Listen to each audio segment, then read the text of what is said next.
네, 남은 추석 연휴 잘 보내시길 바라겠습니다. 우리 아름빛교회 귀한 성도님 또 각 가정을 주의 이름으로 또 축복합니다. 지금 고향에 아마 찾아 계신, 제가 카메라를 보면서 한번 얘기할게요. 고향을 찾으신 우리 성도님들도 계실 텐데 우리 부모님 또 가족분들과 좋은 시간 보내고 오시고요. 제가 삼일교회에 있을 때 청년들한테, 제가 청년 사역을 오래 했지 않습니까? 청년들에게 냈던 숙제가 있어요. 그게 뭐냐면 명절 때 고향을 찾거든 부모님을 한번 안아드리고 인증샷을 찍어와라. 근데 저도 했어요. 저도 저희 아버지를 처음, 아버지와 포옹을 해본 게 제 기억 속에 31살 때가 처음이었거든요. 근데 그 다음부터 저희 가정의 명절은 많이 달라졌습니다. 그래서 누가 그런 말을 했잖아요. 사랑은 표현할 수 있을 때 표현하는 거라고. 그래서 혹시 이번 명절 조금 뜨뜻미지근하게 지나가신 분 계시다면 부모님께, 가족분들께 전화 한 번 더 하시고, 혹시 가족분이나 또 부모님을 만날 계획이 아직 있으시다면 꼭 한번 안아주십시오. 믿는 자들로부터, 먼저 그 사랑을 입은 자들로부터 그 사랑과 은혜가 흘러가야 하는 법입니다. 우리 귀한 아름빛교회 성도들을 그렇게 하나님이 세워주셨는 줄로 여러분 믿으시기 바랍니다. 아멘이 작네요. 네. 근데 꼭 그러한 은혜가 있었으면 좋겠어요. 그래서 모든 가정들이 더 아름다워지고 더 행복해지고, 또 그러한 가정의 모습을 바라보면서 우리도 주 안에서 더욱더 건강한 삶을 살아갈 수 있는 그런 아름다운 선순환이 우리 교회 안에, 또 각 가정 안에 있었으면 좋겠습니다. 오늘 설교에 들어가기 앞서서 제가 지난주 설교 중에 조금 정정해야 될 내용이 있어서 말씀을 좀 드리겠습니다. 제가 지난주에 성도의 견인이라는 말씀을 드렸습니다. 기억하십니까? 성도의 견인. 근데 우리말에 좀 관용적으로 이 견인이라는 말을 이끌다는 말, 견인차 역할을 한다, 이런 말을 보통 써서 제가 이제 그 말씀을 드렸는데, 이게 한자어는 좀 다릅니다. 원래 신학적인, 신학의 표현으로 쓰이는 성도의 견인이라는 말은 좀 달라요. 이 견인이라는 말이 굳게 참고 견딘다는 뜻이에요. 그 인자가 이제 이끈다는 뜻이 아니라 인내하다는 뜻입니다. 끝까지 굳게 인내하다. 성도가 그렇게 끝까지 참고 인내할 수 있도록 하나님께서 보호하신다는 뜻이에요. 그러니까 하나님께서 한번 구원의 여정을 시작하신, 하나님께서 한번 예수 그리스도의 이름을 걸고 저와 여러분을 자녀로 삼으셨지 않습니까? 그 십자가의 은혜로. 근데 그 구원하신 어떤 모든 여정을 포기하지 않고 변개하지 않고 끝까지 이끌어 가심과 동시에 우리가 성도로서의 그 삶을 잘 지켜낼 수 있도록, 끝까지 인내하면서 이 환난 많은 세상을 잘 살아갈 수 있도록 우리 성도들을 보호하고 보존하신다. 그게 바로 성도의 견인의 교리입니다. 그래서 R.C. 스프롤이라는 미국의 유명한 우리 교리 교수님이 계셨어요. 얼마 전에 이제 소천하셨는데 그분이 이런 말씀을 하셨습니다. 하나님께서는 자신이 시작하신 일을 마치신다. 그게 예수 그리스도를 통한 구원의 모든 스토리임과 동시에 저와 여러분 한 사람 한 사람에게도 구원이 임했죠. 그 일을 끝까지 마치시는 분이 바로 우리 하나님이시다. 이제 그것을 알려주는 겁니다. 그 중요한 힌트가 되는 말씀이 요한복음에 있어서 제가 좀 가져왔거든요. 요한복음 10장 말씀 우리 천천히 한번 같이 읽어보겠습니다. 시작. 내가 그들에게 영생을 주노니 영원히 멸망하지 아니할 것이요 또 그들을 내 손에서 빼앗을 자가 없느니라. 그들을 주신 내 아버지는 만물보다 크심에 아무도 아버지 손에서 빼앗을 수 없느니라. 여러분 아멘이십니까? 예수의 손에서 빼앗을 자가 없다. 아버지 손에서 빼앗을 자가 없다. 한번 우리 귀한 성도들에게 임한 구원을 빼앗아 갈 사람, 한번 우리 성도에게 주어진 하늘의 생명을 빼앗아 갈 존재는 없다. 그것이 바로 이 성도의 견인의 교리가 갖고 있는 그런 중요한 이치죠. 그래서 제가 지난주에 끝까지 사랑하신이라는 말씀 드렸어요. 거기서 나오는 그 끝까지라는 말이 헬라어로 텔로스라고 표현한다고 여러분들께 말씀드렸습니다. 그것은 끝 혹은 마지막이라는 말임과 동시에 의미를 갖고 있고, 또 하나는 목적지까지라는 뜻입니다. 우리의 모든 삶이 목적지에 다다를 때까지, 그 성도로서의 본분을 끝까지 견딜 수 있을 때까지, 그 종착지까지 하나님께서 우리 모든 성도의 삶을 붙잡아 주시고 인도해 주시고 보호해 주시고 또한 보존해 주실 것이다. 그것이 성경의 아주 위대한 약속이죠. 저와 여러분에게 임한 이 은혜, 이 구원, 이 생명 빼앗을 자가 없는 줄 여러 성도님 믿으시기 바랍니다. 예수님께서 나중에 저희가 살펴볼 텐데요, 요한복음 17장에 보면 마지막 기도를 하나님께 올리세요. 이 세상에 살아가시면서 그 마지막 기도 중에 이런 대목이 등장합니다. 아버지여 내 백성을, 아버지여 내가 사랑하는 이 백성을 아버지 하나님께서 보존하여 주십시오. 아버지께서 보존하여 주시고 저들이 악에 빠지지 않도록 인도해 주십시오. 예수님이 그렇게 우리 모든 하나님의 사람들을 위해 기도하시는 내용이 등장을 합니다. 그래서 제가 사실은 개인적으로 한번 이렇게 좀 흔들렸다가 또 많이 넘어졌다가 이렇게 일어나서 이렇게 목사까지, 목회자까지 되지 않았습니까? 제가 총신대학교에 입학해서 이 구원의 이치들을 배우면서 너무너무 감격스러워요. 하나님께서 한 번 제 삶에 시작하신 일을 포기치 않으신다는 이 위대한 말씀이 너무나 큰 격려가 되는 거예요. 그때 외우게 됐던 말씀이 그 유명한 빌립보서 1장의 말씀이죠. 너희 속에 착한 일을 시작하신 이가 그리스도 예수의 날까지 이루실 줄을 나는 확신한다.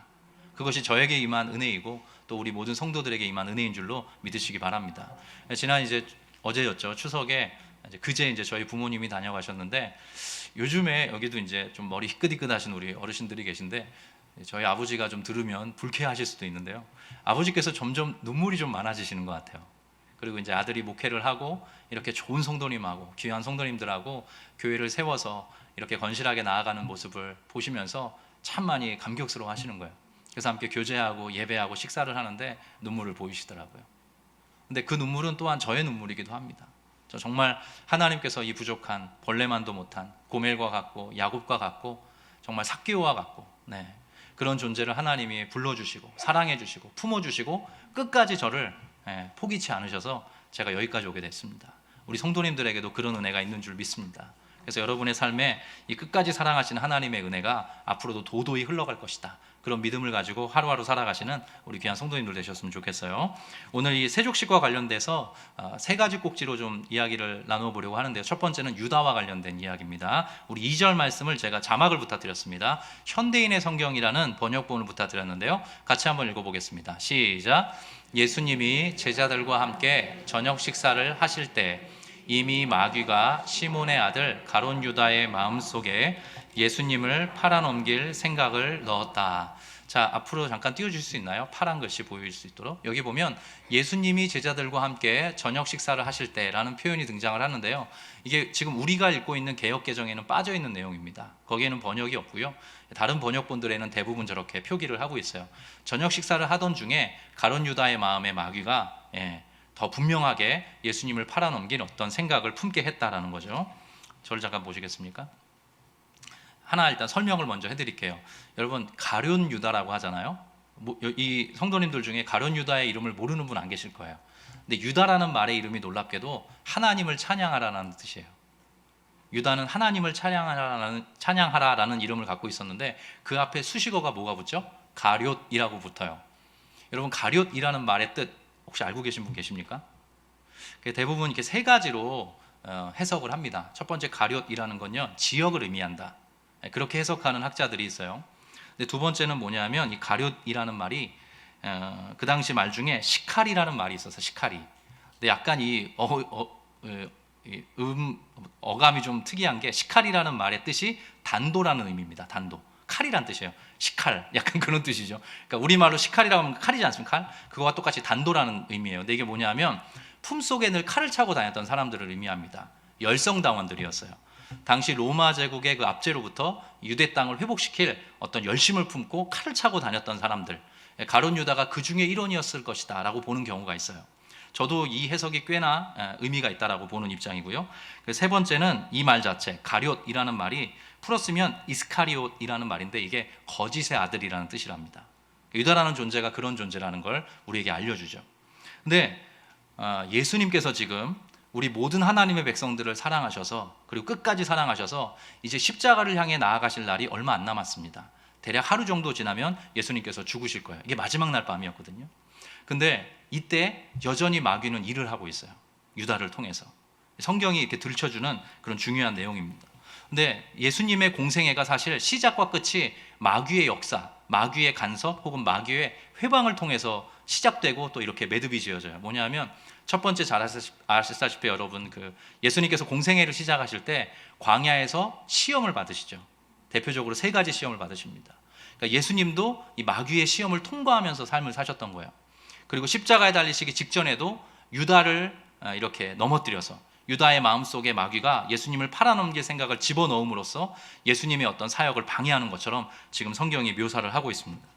근데 그 모든 것들을 이겨내시고 그리고 심지어 마귀의 모든 시도들을 아우르셔서 하나님께서는 하나님의 일을 행하고 계시는 것을 우리가 보게 됩니다. 예수께서 유다의 손에 의해서 팔아넘김을 당하시죠. 유다가 예수님을 팔아넘기지 않습니까? 근데 그 일을 통해서 예수님이 십자가에 달려 죽으세요. 그러니까 하나님께서는 하나님의 지혜로 그 모든 악한 마귀, 사탄, 귀신의 모든 괴계들을 아우르셔서 하나님의 일을 펼쳐가시는 분이시라는 걸 우리가 볼 수 있습니다. 오스왈드 챔버스라는 사람이 이런 말을 했습니다. 자막을 제가 부탁드렸습니다. 같이 한번 읽어볼게요. 시작. 하나님은 마귀가 하는 모든 일보다 한 수 앞지르셔서 그분의 목적에 도움이 되게 하신다. 잠깐 띄워주십시오. 하나님은 마귀가 하는 모든 일보다 한 수 앞지르셔서 그분의 목적에 도움이 되게 하신다. 참 너무 두렵고도 또 너무나 멋진 그런 표현이 아닌가 생각을 해봐요. 아까 말씀드린 것처럼 유다는 열심당원이었어요. 그래서 예수께서 정치적 메시아로서 강하게 군림해 주기를 원했어요. 그래서 아마도 이거는 정설은 아닌데요, 생각해보기에 이럴 수 있습니다. 유다가 예수님을 굳이 팔아넘긴 이유 중에 하나가 예수께서 더 결정적인 위기에 처하게 되면 예수님께서 강한 어떤 면모를 보이시지 않겠나, 그래서 예수님을 팔아넘긴 것입니다. 그래서 예수님께서 그 유대 종교 지도자들 또 빌라도를 위시한 로마 제국의 세력들과 결정적으로 대항하면서 강한 면모, 강한 메시아로서의 면모를 보이기를 유다가 원했던 거예요. 근데 예수님은 그대로 십자가에 달려 죽으십니다. 나중에 유다가 자책을 하면서 자기 자신도 스스로 목숨을 끊게 되죠. 잠언 말씀에 이런 또 두려운 말씀이 있는데요, 16장 말씀인데 같이 한번 읽어보겠습니다. 시작. 주님께서는 모든 것을 그 쓰임에 알맞게 만드셨으니 악인은 재앙의 날에 쓰일 것이다. 악한 사람도 하나님께서는 용처를 갖고 계신다는 거예요. 사실 되게 두려운 말씀입니다, 우리에게. 근데 하나님께서는 그 모든 악들, 그 모든 죄들, 그 모든 사탄 마귀의 여러 가지 괴계들을 아우르셔서 더 뛰어난 방식으로 하나님의 일을 이루어 가신다. 그게 바로 이 예수님의 마지막 행적을 통해서도 볼 수가 있는 거죠. 그래서 제가 이렇게 적어보게 됐습니다. 이 지점에서 우리 모든 성도들이 가져야 될 분명한 중심이 하나 있습니다. 그것은 바로 따라해 볼까요? 하나님의 주권. 하나님의 주권을 인정하는 것입니다. 여러분 믿으십니까? 어떤 상황에 있든지 간에 우리는 하나님의 주권을 인정할 수 있어야 합니다. 때로 사탄 마귀의 세력이 여전히 힘있게 움직이는 것처럼 보일 때가 있어요. 그런데 궁극적으로는 하나님께서 주권자이시다, 하나님께서 전능자이시다, 그 모든 것들을 아우르셔서 하나님은 하나님의 목적을, 하나님의 뜻하신 바를 이루어가는 그런 분이시다. 우리가 그 믿음을 가지고 우리 인생의 집을 쌓아가야 하는 것이죠. 예수님의 그 십자가의 구원조차도 유다의 배신을 통해서 그 일이 성취되었습니다. 하나님께서 그 모든 일들을 통해서 하나님의 일을 이루어 가시는 거죠. 그래서 제가 우리 성도님들께 조심스럽게 이런 말씀을 드리고 싶어요.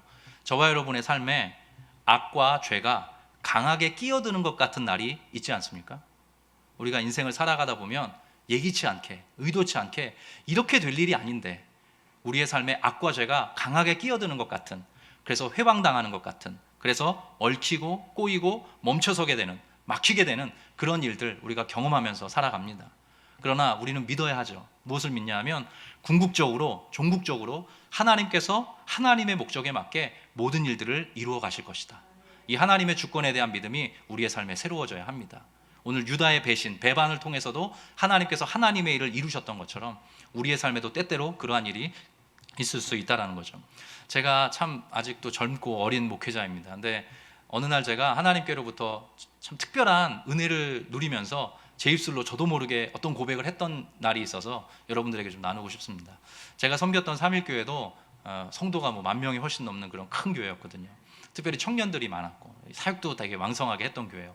그 안에서도 저도 사람이고 교회를 구성하는 성도들도 또 목회자들도 다 사람이어서 때때로 가슴 아픈 날이 있기도 하고 때때로 좀 속상하고 좀 이렇게 뭐라고 해야 될까요? 좀 심한 말을 하고 싶은데 그건 안 되겠네요. 아무튼 좀 마음이 너무 괴로운 날이 있는 거예요. 근데 어느 날 저를 그렇게 크게 요동치게 만드는 그런 일이 딱 터졌습니다. 제 마음이 철렁한 거죠. 그리고 왜 이런 일이 일어났을까? 순간적으로 아주 너무 짜증이 나는, 분노도 나고 원망도 되고 막 이런 마음이 생겼더랬어요. 근데 그때 저도 모르게 제가 이런 고백을 하게 된 것입니다. 또 왔구나 라고 저도 모르게 고백을 한 거예요. 또 왔네. 되게 감정이 쏙 빠지면서 저도 모르게 그런 고백을 하게 됐어요. 그리고 제가 그 당시 이렇게 그런 고백을 하고 제가 깜짝 놀랐거든요. 그 다음에 이렇게 제가 마음을 먹었습니다. 필요 이상으로 흔들리지 말자. 이 문제를 가지고 다만 주님께 나아가자. 그리고 시간의 흐름 속에서, 견딤의 여정 속에서 하나님께서 어떻게 이 모든 일들을 풀어가시는지 내가 지켜보자. 제가 그런 마음을 먹게 되더라고요. 지금도 그날을 잊을 수가 없어요. 물론 저희 아내가 또 저를 사랑해주는 많은 분들이 저를 격려해주고 기도해주셨죠. 근데 저도 모르게 쏟아냈던 그 고백에 그날을 잊을 수가 없습니다. 하나님의 주권을 인정하는 거죠. 그 매듭과 실타래가 풀려서 제가 여기까지 온 것입니다. 놀랍게도. 그래서 제가 우리 성도님들의 삶에 되도록이면 그런 악과 죄가 끼어드는 것 같은 그런 회방의 날이 없기를 바랍니다. 그걸 위해서 기도할 거예요. 그러나 서로 그런 날이 와서 여러분의 삶이 얽히는 것 같고 막히는 것 같고 꼬이는 것 같고 멈춰서는 것 같더라도 우리 모든 성도들 하나님의 주권과 하나님의 신실하심과 하나님의 솜씨를 믿으면서 걸어가는 우리 성도들 되셨으면 좋겠습니다. 지켜보실 때 마치 홍해바다 앞에서 모세가 고백했던 것처럼 너희는 가만히 있어 오늘 너희에게 여호와께서 행하시는 일을 지켜보라. 그 말씀이, 그 고백이 여러분에게 응하는 복이 있으셨으면 좋겠습니다. 우리 한 번 더 오스왈드 챔버스의 말 한번 읽어보면 좋겠습니다. 여러분이 한번 읽어주세요. 시작.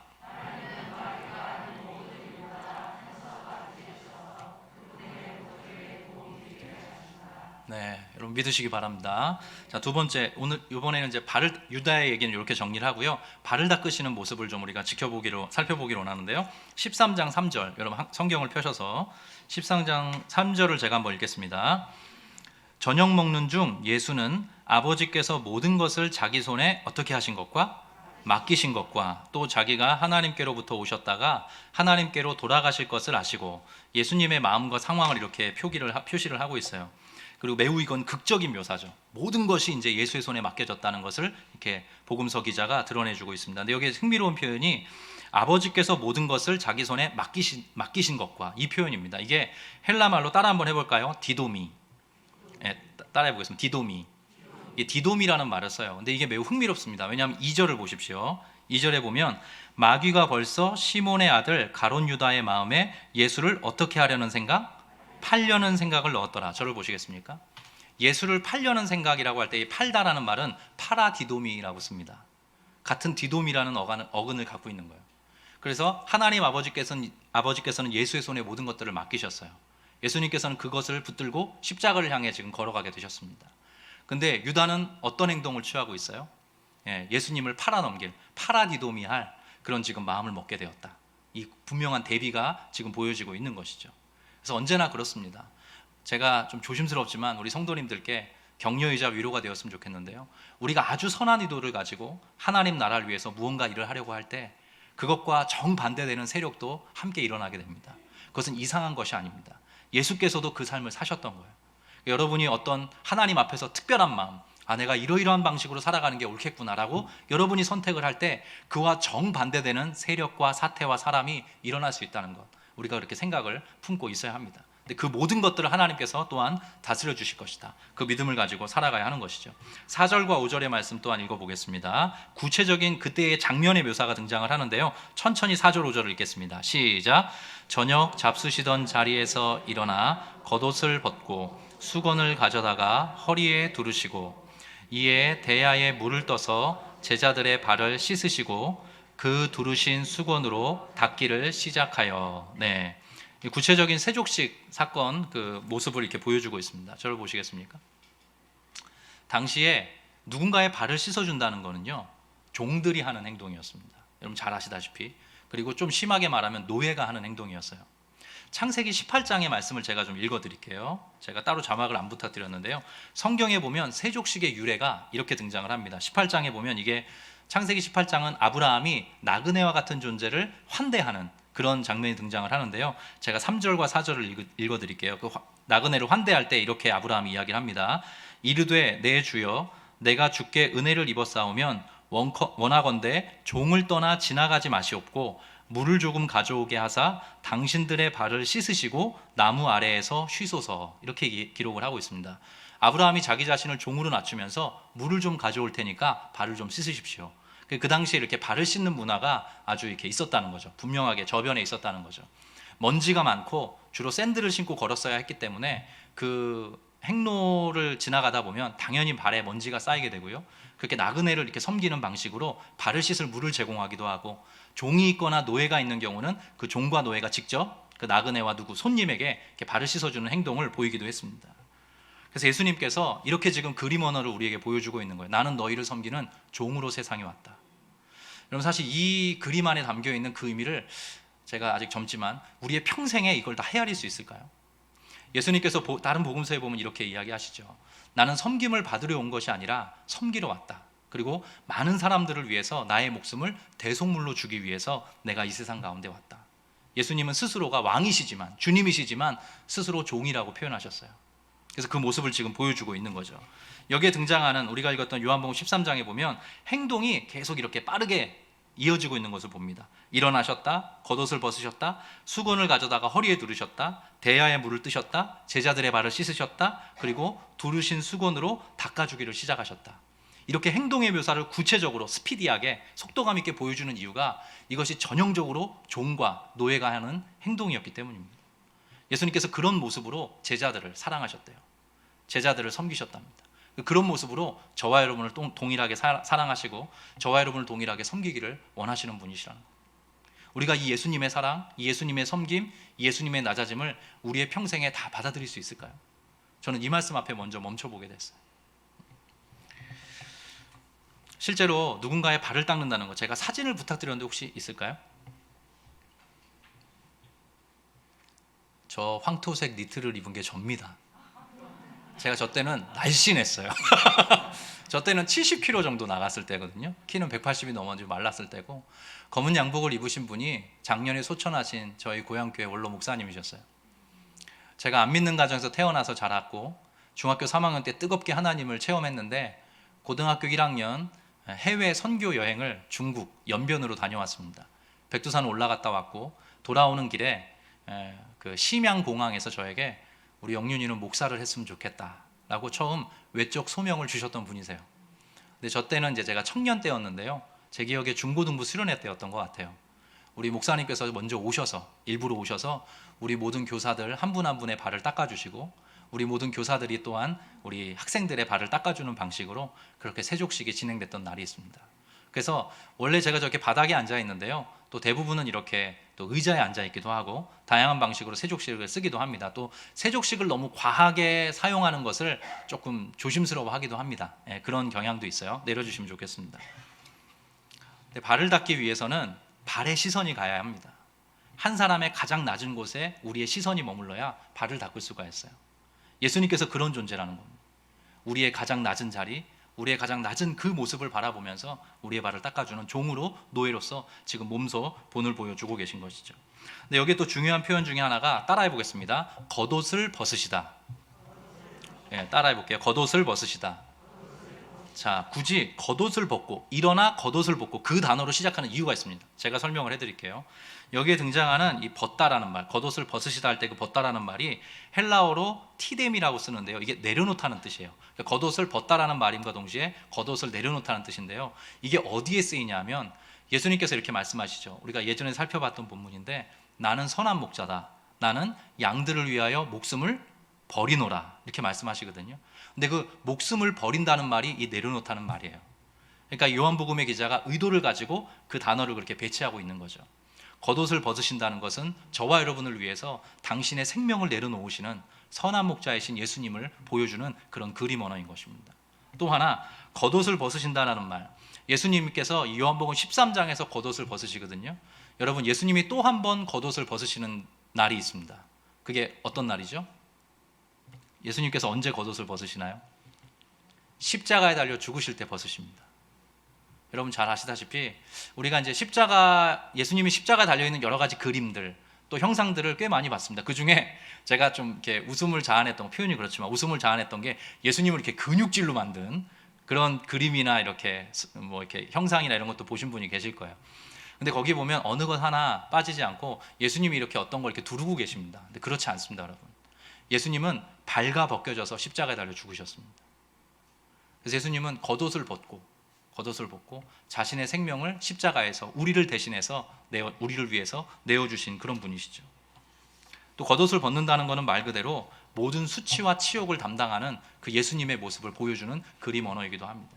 제가 이사야 53장의 말씀을 가져왔는데요. 여기 이사야 53장, 이사야서 말씀은 예수님 당시보다 한 7, 800년 이전에 쓰인 글입니다. 근데 거기에 보면 예수님께서 이러이러한 방식으로 수치와 고난을 당하실 거다. 왜냐하면 그분이 사랑하는 자들을 위해서, 이런 표현이 등장을 하는데요. 그 중에 53장 11절과 12절을 쉬운 성경으로 가져왔습니다. 제가 읽을 테니까 눈으로 따라와 주십시오. 많은 고통을 겪은 뒤에 그는 고난의 결과를 보고 만족할 것이다. 내 의로운 종이 많은 사람을 의롭게 할 것이며 그들의 죄를 짊어질 것이다. 그러므로 내가 그를 위대한 사람으로 높여주며 강한 사람들과 함께 재물을 나누어 가지게 하겠다. 여기서부터 같이 읽을까요? 그는 시작. 그는 기꺼이 자기 목숨을 죽음에 내놓 죄인 취급을 받았다. 그는 많은 사람의 죄를 짊어졌고 죄 지은 사람들을 대신해서 용서를 빌었다. 이게 예수님의 모습이라는 거죠. 저와 여러분의 모든 수치, 부끄러움, 죄로 인한 죄책들, 그 모든 것들을 예수님께서 담당하셨습니다. 그것에 대한 상징적인 표현이 바로 겉옷을 벗으신다는 의미예요. 예수님은 발가벗겨지셔서 십자가 달려 죽으셨어요. 그 모든 수치는 무엇이냐? 저와 여러분이 원래 감당했어야 되는 죄로 인한 수치들입니다. 그래서 예수님이 이 겉옷을 벗으신다는 방식으로 지금 보여주고 계신 거죠. 예수님의 삶을 정리해보면 이렇습니다. 예수님은 종으로 사셨어요. 왕이신데 종으로 사셨고 낮아지셨죠. 내려놓으셨어요. 자신의 생명을 십자가에서. 근데 하나님께서 부활 후에 예수님의 삶을 어떻게 바꾸어 주셨냐? 예수님께서 왕이시라는 것을 다시 한번 인정해 주셨고, 그분은 부활 후에 높아지셨습니다. 그리고 그분은 영광을 얻으셨고, 그 영광의 방식은 무엇이냐? 많은 사람들을 의롭게 하시고 많은 사람들에게 하늘의 생명을 주시는 방식으로 그분은 영광을 얻으셨습니다. 이것이 바로 예수 그리스도의 길인 것이죠. 그 결정적인 모습 중에 하나가 바로 이 발을 닦아주는 모습 속에 등장하고 있는 거예요. 베드로와의 대화를 조금 더 살펴보면 좋겠는데요. 6절과 7절입니다. 여기는 여러분들이 한번 읽어주세요. 6절과 7절. 시몬 베드로 시작.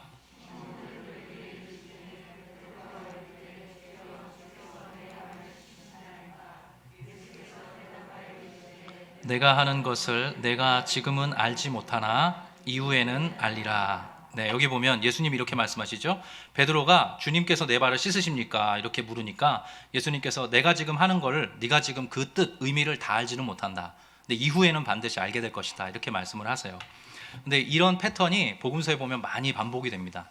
제자들이 여러 번 제가 여러분들께 말씀드렸는데 예수님의 의도, 예수님의 길, 예수님의 삶, 그 모든 의미를 제자들이 충분히 알았다 그랬습니까? 몰랐다 그랬습니까? 몰랐죠. 예수님을 따랐고 예수님께서 보이시는 여러 가지 기적들을 그들도 체험을 했고 또 예수님의 가르침을 늘 들었지만 그들은 자기 생각, 자기 욕망에 사로잡혀 있는 여전히 부족한 제자들이었어요.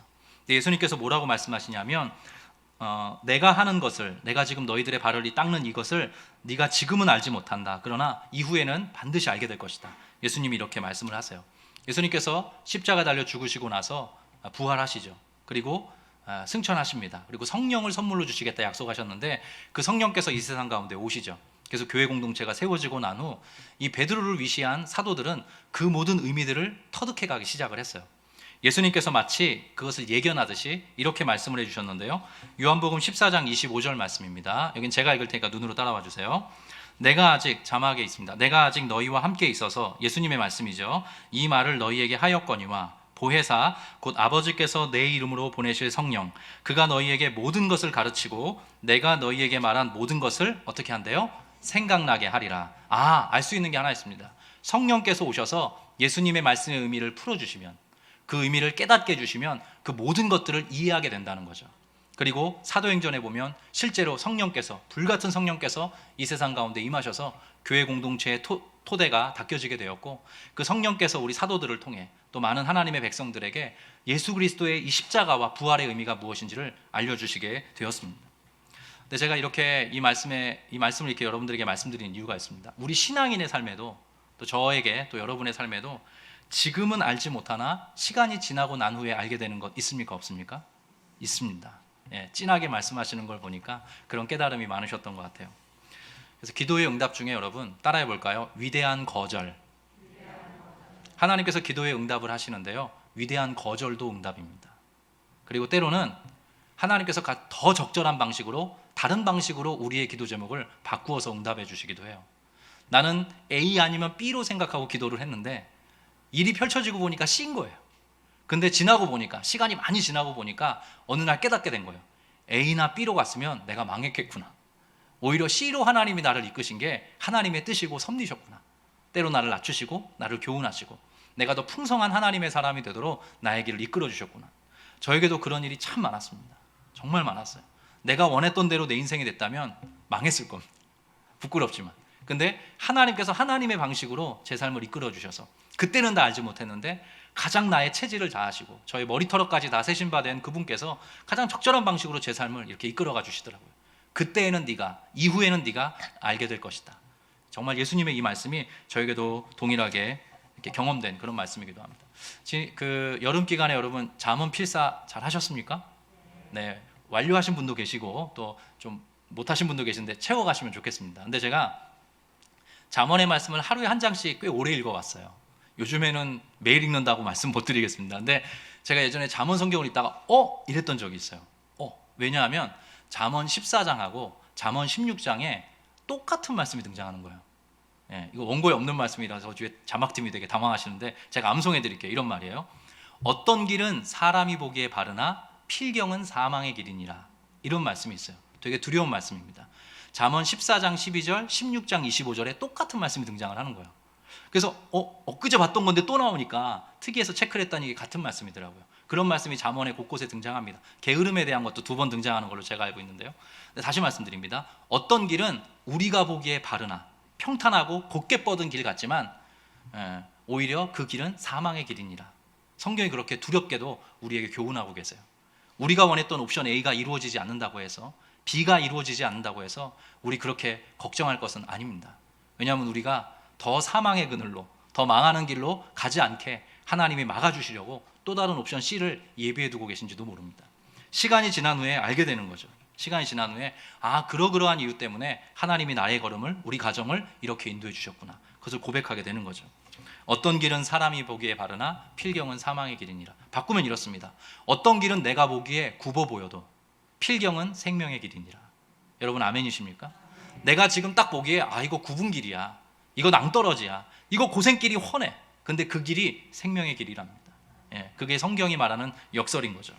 그래서 성경의 메시지, 성경이 담아내고 있는 여러 가지 구원의 이치들, 또 성경이 말하고 있는 여러 가지 그런 하나님 나라의 의미들을 우리가 터득해 가야 합니다. 점점 더 성장해 가야 돼요.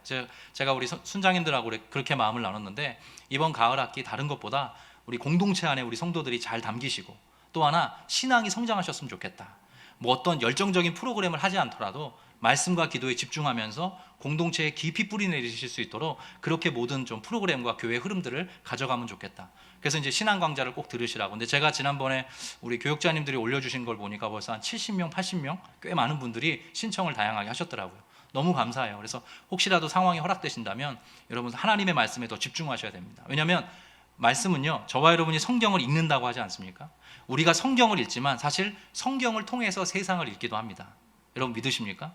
저와 여러분이 성경을 처음에 읽어요. 성경을 섭취합니다. 성경의 말씀들을 우리가 깨닫게 돼요. 근데 그 성경의 말씀을 통해서 우리가 세상과 인생에 대해서 깨닫게 돼요. 세상과 인생을 읽게 되는 것이죠.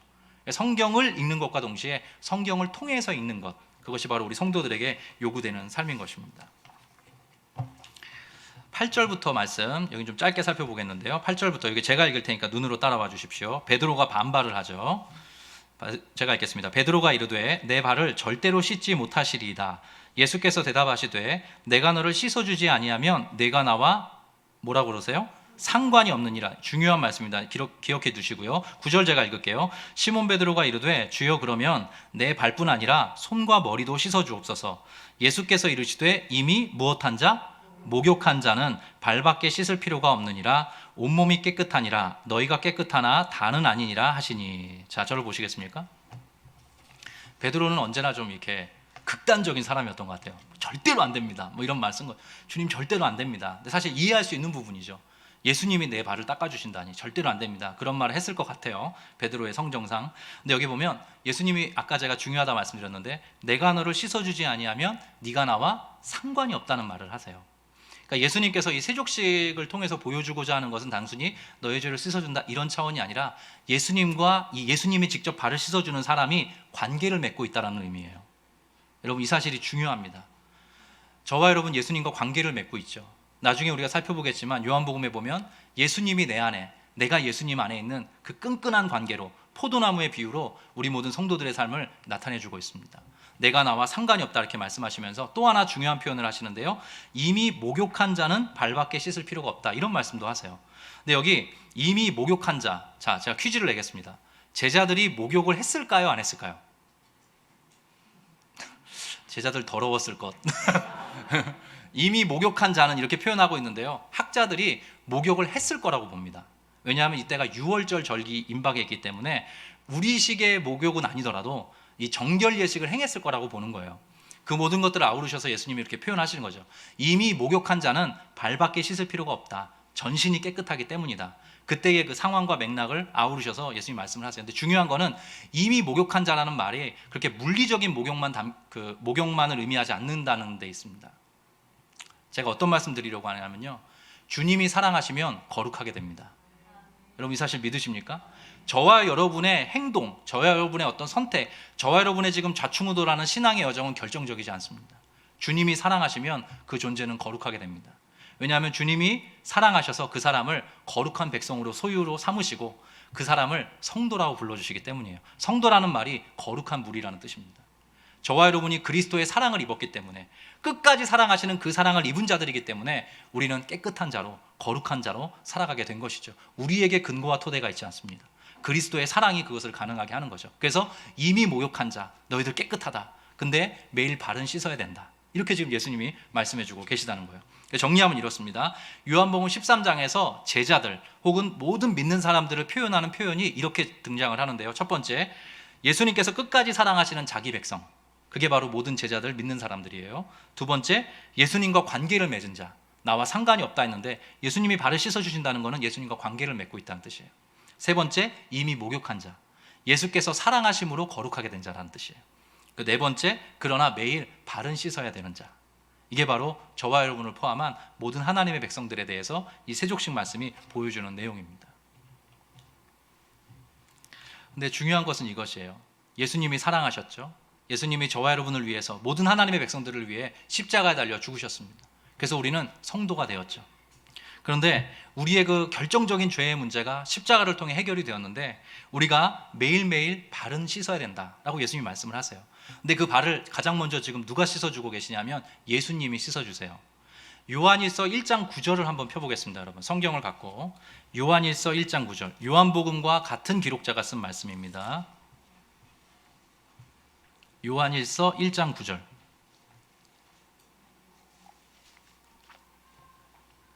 자, 조금 시간을 드릴게요. 신약성경 388페이지 그쪽에 있습니다. 찾으셨습니까? 네, 중요한 말씀이어서 여러분들과 함께 읽고 싶습니다. 1장 9절 같이 읽겠습니다. 시작. 만일 우리가 우리 죄를 자백하면 그는 미쁘시고 의로우사 우리 죄를 사하시며 우리를 모든 불의에서 깨끗하게 하실 것이요. 자, 주목해 보십시오. 이것을 흔히 사죄의 확신이다 이렇게 부제를 붙이고 있어요. 저와 여러분 이 글을 읽는 사람들은 이미 깨끗해진 사람들입니다. 근데 사도 요한이 우리 세족식 본문도 기록을 했거니와 요한일서를 통해서 1장 9절에 보면 만일 우리가 살아가면서 우리의 죄를 자백하면 그는 신실하시고 의로우셔서 우리의 죄를 사하시며 우리를 모든 불의에서 깨끗하게 하실 것이다. 우리가 살아가면서 발이 더러워지는 경우 있지 않냐. 그때마다 우리는 하나님께 나아가자. 하나님께 아뢰고 자백하면 그는 신실하시고 의로우셔서 그 모든 죄로부터 그 모든 불의로부터 우리를 다시 한번 깨끗하게 해주실 것이다. 이게 위대한 말씀이죠. 그래서 예수님께 나아가서 우리가 예수님께 우리의 더러운 발을 내밀면서 매일매일 이 기도를 올려드리고 또한 씻음받는 그 은혜를 누려 하는 것이죠. 근데 중요한 것은 이것입니다. 여기까지는 정리가 잘 됐어요. 여기까지 정리가 이제 마지막입니다. 그런데 왜 예수님께서 너희 서로 발을 씻어주라 이야기하셨을까요? 내가 주와 선생이 되어 모범을 보였다. 너희 나의 백성으로 살아갈 때 서로가 서로에게 발을 씻어주는 방식으로 살아가라. 이게 매우 중요합니다. 사실 여기가 좀 풀어내기도 어렵고 시간이 좀 많이 필요한데 제가 짧게 설명을 해드릴게요. 어디에서 힌트를 얻을 수 있냐면 주기도문에서 힌트를 얻을 수 있습니다. 주기도문에 보면 제가 정말 이해가 안 되는 대목이 하나 있어요. 쉽지 않습니다, 여러분. 오늘날 우리에게 일용할 양식을 주옵시고 우리가 우리에게 죄 지은 자를 사하여 준 것 같이 우리의 죄를 사하여 주옵소서. 이런 기도가 등장을 해요. 기억하십니까? 우리가 우리에게 죄 지은 자를 용서해 준 것처럼 우리의 죄도 용서해 주십시오. 이런 말이 등장하는데 이게 가만 보면 순위가 바뀌었습니다. 여러분, 저와 여러분이 누구의 죄를 사하여 준다고 해서 우리의 죄가 사해지는 겁니까? 그렇지 않습니다. 근데 희한하게 주기도문에 보면 그렇게 나와요. 제가 누군가의 죄를 사하여 준 것처럼 우리의 죄를 사하여 주십시오. 자막을 제가 부탁드렸는데요. 마태복음 6장 12절입니다. 같이 한번 천천히 읽어보겠습니다. 시작. 우리가 우리에게 죄 지은 자를 사하여 준 것 같이 우리 죄를 사하여 주시옵고. 잠깐 띄워주십시오. 여기 보면 우리가 우리에게 무엇한 자? 죄 지은 자. 죄 지은 자를 사하여 준 것처럼 우리 죄를 사하여 주시옵고. 근데 여기 저기 죄에도 파란 글씨가 칠해져야 되는데요. 죄 지은 자, 죄라는 말이 따라해 볼까요? 빚. 따라해 보겠습니다. 빚. 이게 빚지다는 뜻입니다. 우리가 우리에게 빚진 자를 탕감해 준 것처럼 우리의 빚을 탕감해 주십시오. 하나님께 그렇게 기도한다는 거예요. 근데 이게 대가 지불이 되냐 말이죠. 내가 누군가의 죄를 사하여 준다고 해서 내 죄가 사하여지냐 말이죠. 근데 그만큼 하나님께는 이게 중요하다는 뜻입니다. 그래서 여러분이 잘 아시는 1만 달란트 빚진 자, 1만 달란트 탕감받은 그 비유 아시죠? 저와 여러분은 1만 달란트를 탕감받은 사람인데 우리 주변에 있는 우리에게 100데나리온 빚진 자, 그 사람을 붙들고 그 사람의 목숨줄을 흔드는 것이 바로 우리 어리석은 사람들의 모습이다. 마태복음에 보면 그 말씀이 등장을 합니다. 요한복음 13장 14절을 한번 띄워주실까요? 오늘 세족식 본문의 마지막 대목인데요. 내가 같이 읽겠습니다. 시작.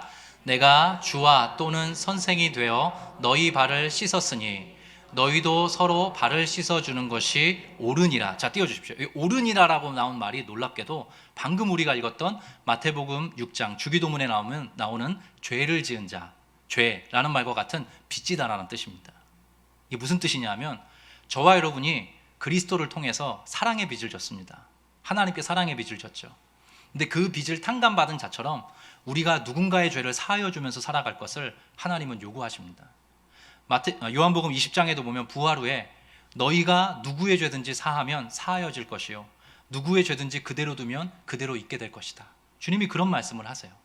그러니까 우리가 살아가면서 누군가의 죄, 누군가의 연약, 누군가의 더러움, 누군가의 부족을 우리의 것으로 여기고 우리가 주님께, 우리가 하나님께 그 사랑과 용서와 사죄의 은혜를 입은 것처럼 그 사람을 받아주고 그 사람을 용서하고 그 사람을 보다듬고 그 사람의 그 연약을 내 것으로 삼는 것, 그것이 바로 하나님의 꿈이라는 것을 여기에서 보여주고 있는 것입니다.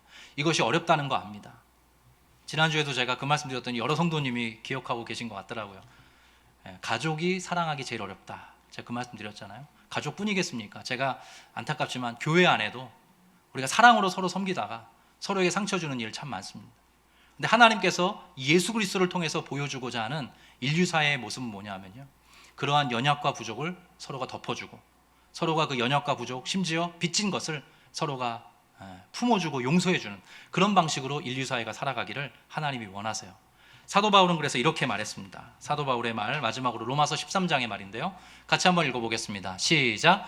피차 사랑의 빚 외에는 아무에게든지 아무 빚도 지지 말라. 남을 사랑하는 자는 율법을 다 이루었느니라. 사도 바울이 적극적으로 말을 하는 거예요. 그 빚이라는 단어가 여기도 등장을 합니다. 너희가 먼저 하나님께 빚을 탕감받은 자로 살아가지 않느냐. 누군가의 빚 너희가 탕감해주며 살아가라. 그 남을 사랑하는 그 용서의 방식으로, 사랑의 방식으로 살아가는 자는 율법을 다 이룬 것과 마찬가지다. 제가 이것을 가지고 여러분들을 강압하지 않습니다. 내일부터 단 한 사람도 미워하지 말고 무조건 사랑하고 용서하십시오, 이런 식으로 말씀드리려는 게 아닙니다. 우리의 평생 예수의 이 마음, 예수의 이 사랑, 예수의 이 섬김, 예수의 이 본을 마음에 품고 살아가 보자는 말씀을 여러분들에게 드리고 싶은 것입니다. 제가 자주 쓰는 표현 중에 대나무의 마디와 같다라는 표현을 쓸 때가 있어요. 대나무의 마디처럼 하나님이 어떤 때를 주십니다. 그때에 이 모든 예수님의 섬김과 사랑과 수고와 이 마음을 기억하시고 여러분 용기를 한번 내보셨으면 좋겠습니다. 여러분의 인생에서, 여러분의 가족관계 안에서 경험했던 그 여러 가지 쓴뿌리들, 관계로 인한 아픔들이 새로운 방식으로 전기를 마련하는 것 여러분이 보게 될 것입니다. 우리 모든 성도들의 삶이, 그래서 우리 교회의 슬로건이죠. 예수의 빛으로 이 세상을 아름답게 하는 것. 그것은 바로 진짜 이 세족식에서 보여주셨던 예수님의 모습을 우리가 마음에 품고 살아가고, 주기도문의 고백대로 우리가 살아가면서 바울이 고백했던 것처럼 피차 사랑의 빚 외에는 아무에게든지 아무 빚도 지지 말라. 남을 사랑하는 자는 이미 율법을 다 이루었느니라. 이 말씀을 순종하면서 우리가 걸어가게 될 때 이 세상이 조금은 더 아름다워지지 않겠나, 우리가 그 꿈을 꾸면서 함께 걸어가는 우리 모든 성도들 되었으면 좋겠습니다. 우리 함께 찬양하면 좋겠는데요, 주님 마음 내게 주소서라는 찬양입니다. 근데 제가 거기 한 대목을 읽어드릴게요. 주님 마음 내게 주소서 내 아버지, 주님 마음 내게 주소서 나를 향하신 주님의 뜻이 이루어지도록 주님 마음 내게 주소서. 내게 사랑을 가르치소서. 당신의 마음으로 용서하게 하소서. 주의 성령 내게 채우사 주의 길 가게 하소서. 주님 당신 마음 주소서. 우리 찬양의 고백으로 함께 나가도록 하겠습니다. 보소서 주님, 보소서 주님, 나의 마음을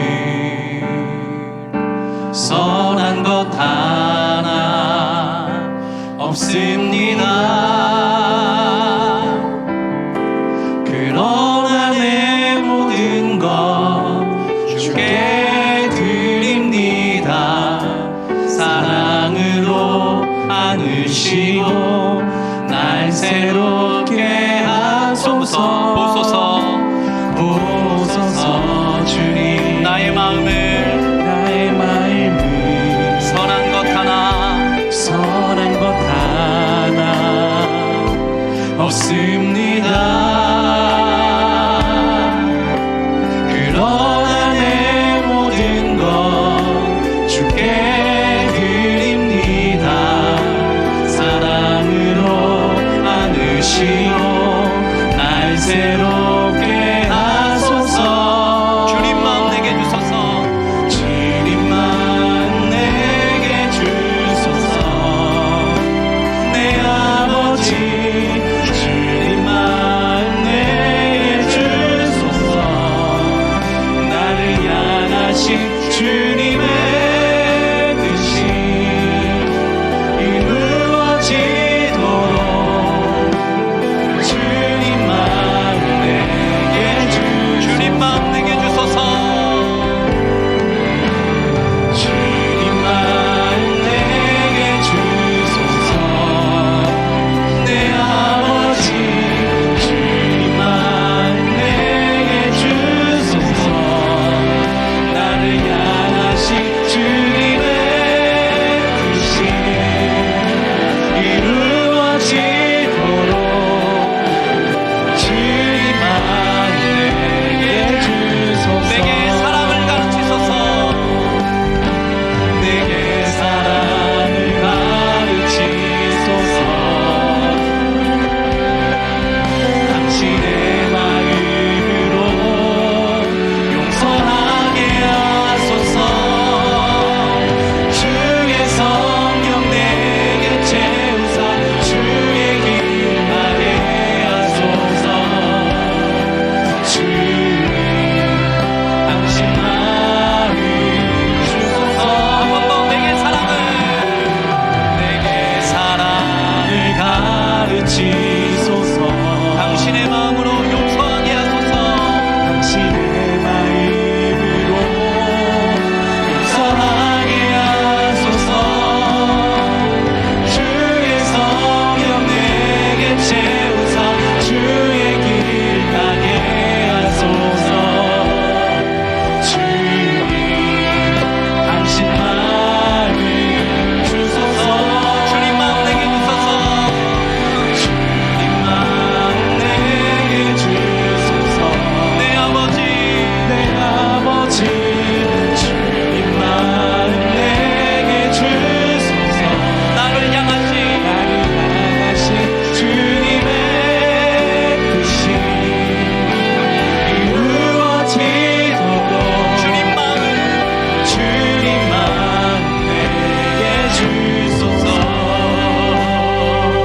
우리가 참 오늘 앉아서 좀 깊게 기도하면 좋겠습니다.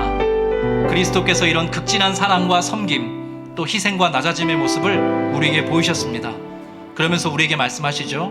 내가 주와 선생이 되어 너희의 발을 씻겼다. 너희도 서로 그러한 방식으로 서로의 발을 씻어주면서 사랑의 빚을 지는 방식으로 너희 살아가라. 우리가 우리에게 죄 지은 자를 사하여 준 것처럼 우리의 죄를 사하여 주옵소서. 우리가 누구의 죄든지 사하면 사하여질 것이고, 우리가 누구의 죄든지 그대로 두면 그대로 있게 될 것이다. 저도 평생 씨름해야 되는 문제인데요, 우리의 삶에 그리스도의 사랑을 닮은 그 용서와 누군가를 포용하는 그 넓은 마음이 주어졌으면 좋겠습니다. 우리 성도님들의 가정, 성도님들의 인생 가운데 여러분의 마음을 아프게 했고 고통스럽게 했던 그 사람들, 또 지금도 누군가의 죄와 연약을 여러분이 담당하고 살아가고 있다면 하나님께서 오늘 이 말씀을 통해서 한 분 한 분에게 특별한 메시지, 또 격려와 위로를 주실 것입니다. 그것이 예수의 길이라고, 그것이 나의 길이라고, 그것이 십자가의 길이고, 그것이 사랑의 길이라고, 너희 잘 살아가고 있다고. 또 여전히 가슴앓이 하고 있다면 대나무의 마디처럼 하나님의 때에 하나님의 일을 허락하여 주시고, 그때에 예수님과 똑같은, 예수님을 따르는 그 믿음의 길, 생명의 길, 사랑의 길을 선택하며 살아갈 수 있게 달라고 우리 삶을 정직하게 하나님께 올려드리면서 같이 한번 기도하도록 하겠습니다. 함께 기도합니다. 하나님 아버지, 은혜와 사랑에 감사합니다. 이 시간 우리의 발을 찢으시고 나다니 우리를 위해 죽으시고 예수 그리스도의 삶과 그 모든 사역, 다시 한번 이 말씀을 통해서 확인하게 해주시고, 아버지 오늘 제 마음 찢으시고 여러 가지 끌어오르고 주시고 너희들 불편해서 그래 앞에 놓여서 내 나무에 만지셔서 하나님께서 통일을 주시고 하나님의 상황을 허락해 주시고 예수의 마음으로 선택을 할 수 있도록 도와주시겠습니다. 우리 성도님들의 그 양각성의 인생의 상황들이 누군가의 발을 씻어주고 그 더러운 사람을 함께 하시는 우리 성도들의 삶을 주님께서 주님의 은혜를 우수한 지나가며 용서받고 용서하고 사랑받고 사랑할 수 있는 그런 예수의 사랑으로 살아갈 수 있는 믿음과 용기와 소망과 결단을 허락해 주시고, 특별히 가족관계 안에서 더욱더 새로워지게 해주시고 하나님의 영광 아버지 하나님께서 우리 모든 가족을 치유해 주시고 하나님의 사랑으로 하나 될 수 있도록 도와주시고 모든 부부관계가 구하고 모든 부모 자식을 도와주시고 주님의 영광 주님의 시스템을 하나님 보여주시고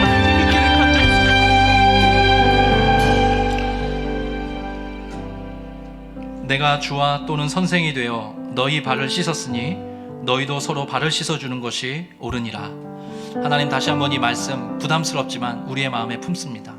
그리스도께서 어떠한 사랑으로 끝까지 우리를 사랑하셨는지를 기억하면서 우리의 가장 더러운 부분을 씻어주시고 우리를 성도로 삼아주신 그 은혜에 반응하며 살아가는 우리 귀한 성도들과 제가 될 수 있도록 도와주십시오.